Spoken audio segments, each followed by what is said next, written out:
Hello વિદ્યાર્થી મિત્રો, મારી યુટ્યુબ ચેનલમાં આપનું હાર્દિક સ્વાગત છે. આજે આપણે ધોરણ 6 અંગ્રેજી જેની ગ્લોસરી છે તે જોવાના છીએ. તો અહીં યુનિટ 1ની ગ્લોસરી છે. હેલ્ધી એટલે કે આરોગ્યપ્રદ કહેવાય છે. એનર્જી એટલે કે ઉર્જા શક્તિ કહેવાય છે. જંક ફૂડ એટલે કે હાનિકારક ખોરાક કહેવાય છે. વોન્ડ એટલે કે પરીની લાકડી થાય છે. એમએસ એટલે કે આશ્ચર્યચકિત થાય છે. ઇગલનીનો અર્થ થાય છે કે આતુરતાથી. સાઇનનો અર્થ થાય છે નિશાસો નાખ્યો.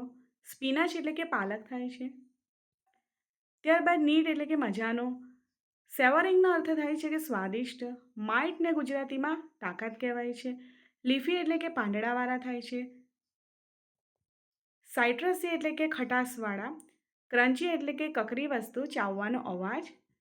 ત્યારબાદ સ્પાઇકી એટલે કે ઝીણી અણીવાળું. ટ્રોપિકલ એટલે કે તાસીરે ગરમ. ગેલોર એટલે કે વિપુલ પ્રમાણમાં. ત્યારબાદ ઇન ફ્રન્ટ ઓફ એટલે કે સામે. સ્ક્રબ એટલે કે ઘસવું થાય છે. જમ્સ એટલે કે જીવાણુ થાય છે કે કીટાણુ. કોમને ગુજરાતીમાં દાત્ય કહેવાય છે. તાવલ એટલે કે અંગોછો ટુવાલ કહેવામાં આવે છે. કેબેજ એટલે કે કોબી. બીટર ગાર્ડ એટલે કે કારેલા કહેવાય છે.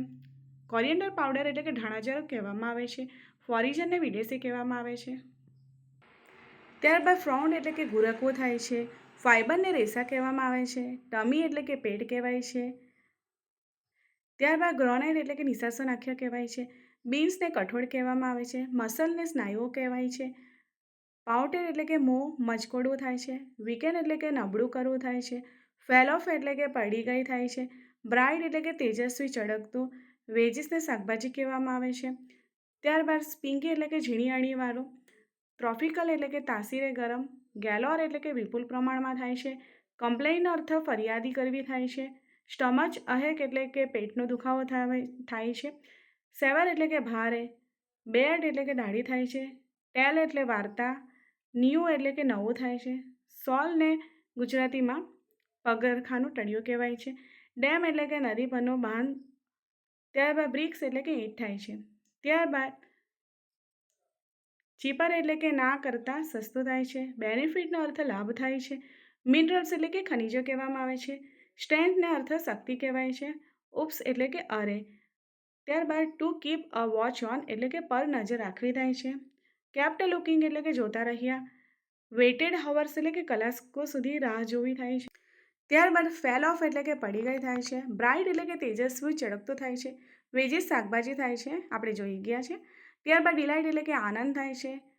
ક્રિસ્પી એટલે કે કકરું. સ્નેક્સનો અર્થ નાસ્તો થાય છે. ટ્રીટ એટલે કે ઉજાણી થાય છે. ત્યારબાદ સોર એટલે કે પગરખાનું તળિયું થાય છે. ડેમ એટલે નદી પરનો બંધ. બ્રિક્સ એટલે કે ઈંટ. સ્મોલ ટૂલ એટલે કે નાના ઓજારો.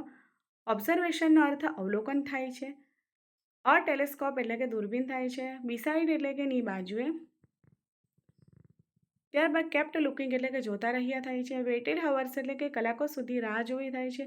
ફિલ્ડ વિથ એટલે કે થી ભરેલું થાય છે. ઇન્ક્વાયરીઝ ઓફ એટલે કે ની પૂછપરછ કરવી થાય છે. ગો અવે એટલે કે દૂર જવા થાય છે. આ થયા આપણા યુનિટ 1ના બધા ગ્લોસરી એટલે કે ગુજરાતીમાં તેના અર્થ છે. ત્યારબાદ યુનિટ 2 જોઈએ. ઇન્ટરપ્ટ એટલે કે વિક્ષેપ કરવો થાય છે. મેનર્સનો અર્થ શિષ્ટાચાર થાય છે.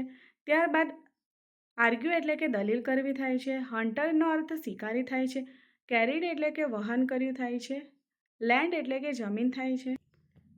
ત્યારબાદ લોસ્ટ એટલે કે ખોવાયેલું.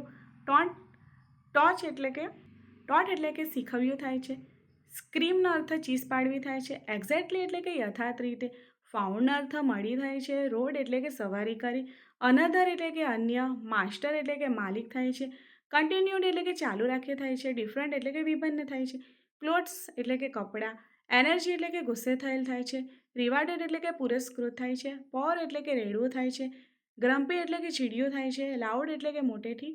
હરીનો અર્થ ઉતાવળ કરવી થાય છે. ક્રાઉડ એટલે કે ટોળું થાય છે. ત્યારબાદ અબોવ એટલે કે ઉપર થાય છે અને સ્કોલર એટલે કે વિદ્વાન થાય છે. ત્યારબાદ સ્પ્રિંકલ્સ એટલે કે છાંટવું થાય છે. ક્રેકર્સ એટલે કે ફટાકડા થાય છે. અકવર્ડનો ગુજરાતીમાં પ્રતિકૂળ કહેવામાં આવે છે. પેશન્સ એટલે કે ધીરજ થાય છે. સ્ટ્રેટર્જી એટલે કે વ્યૂહરચના થાય છે. ત્યારબાદ ટેરિબલ એટલે કે ભયંકર. ટૂથેક એટલે કે દાંતનો દુખાવો થાય છે. ફ્રીઝનો અર્થ થીજવું થાય છે. ઓનેસ્ટ એટલે કે પ્રમાણિત થાય છે. ત્યારબાદ બેરિયર એટલે કે અવરોધ થાય છે. ત્યારબાદ વાર્મ્થ એટલે કે હૂંફ થાય છે. મિસ્ટેકનો અર્થ ભૂલ થાય છે. વિન્ટર એટલે કે શિયાળો. સમર એટલે કે ઉનાળો. મોન્સૂન એટલે કે ચોમાસું. મનીનો અર્થ નાળો થાય છે. ગાર્ડ એટલે કે રક્ષક, રક્ષણ કરવું. ત્યારબાદ ટ્વિંક્સ એટલે કે દાળખી. ટ્વિક્સ એટલે કે દાળખી થાય છે. ત્યારબાદ બોટમેન એટલે કે હોડી ચલાવવા થાય છે. રોવિંગનો અર્થ હલેસા મારતા થાય છે. પીટી એટલે કે દયા થાય છે. સ્ટે ક્વાઇટ એટલે કે ચૂપ રહ્યા થાય છે. સ્કેર્ડ એટલે કે ડરી ગયા. ત્યારબાદ ગ્રેટફુલ એટલે કે આભારી થાય છે. ત્યારબાદ નાઇડેબર નેબરનો અર્થ પડોશી થાય છે. ત્યારબાદ હાર્મફુલ એટલે કે નુકસાનકારક થાય છે. ત્યારબાદ પેડેસ્ટ્રિયન એટલે કે રાહદારી થાય છે.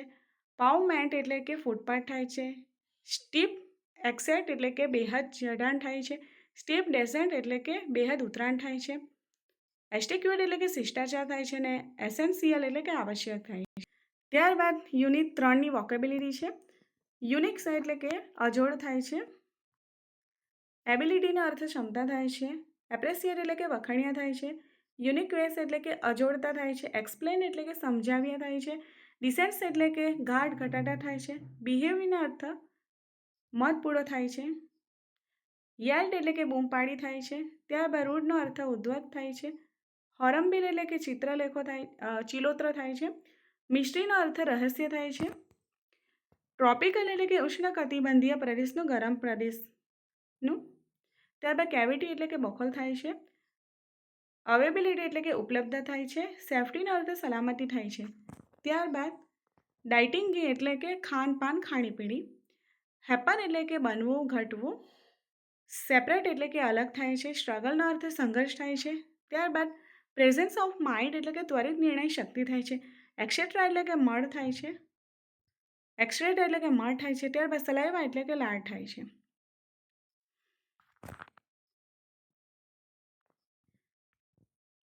યેલ્ડ એટલે કે બૂમ પાડી થાય છે. બિહેવનો અર્થ વર્તન થાય છે. એપોલોજાઇઝ એટલે કે માફી માંગવી થાય છે. ત્યારબાદ સેફલી એટલે કે સલામતી થાય છે. પ્રેડેટર એટલે કે શિકારી થાય છે. ઇન સર્ચ ઓફ એટલે કે નિશોધમાં થાય છે. તો બસ અહીં આટલું જ છે. જો વિડીયો પસંદ આવે તો લાઈક શેર સબસ્ક્રાઈબ કરો.